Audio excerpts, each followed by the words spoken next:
have an accidental spill, and you really want the product on the car, not on the ground. So what we're doing is we're soaking the rag. What you want to do is you want to kind of feel it. It's got to feel evenly saturated. Once you get to that point, put your top on your bottle so you don't accidentally spill it while you're applying product to the car, and then just go ahead and begin.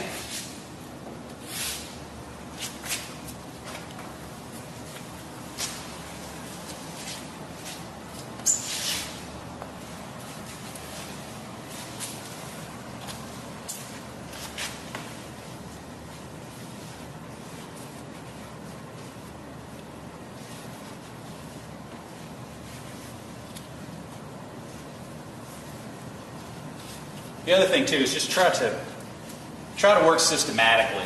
Don't bounce around, do half a bumper, move on to a piece of side cladding, and come back and realize, oh gosh, I missed a big portion of the car. I've got to go back and get it.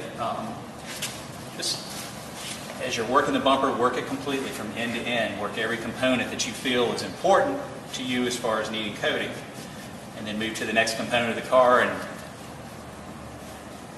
basically just work through the entire vehicle like that. That way you have less likelihood of missing spots. It doesn't take as long to actually do a job if you work it that way, so you're going to use less product. It's going to have less time to cure on the rag.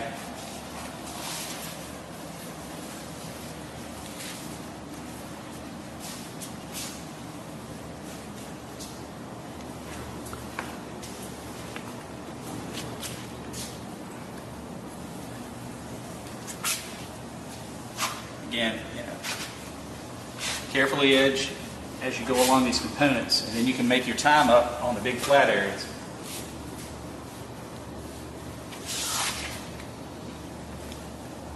This material is pretty thirsty. It's literally, this is an 11-year-old car, and it's going to use an inordinate amount of material compared to most, but we're still going to be able to get through this with that bottle, and I think we'll have some spare left over to do a few extras.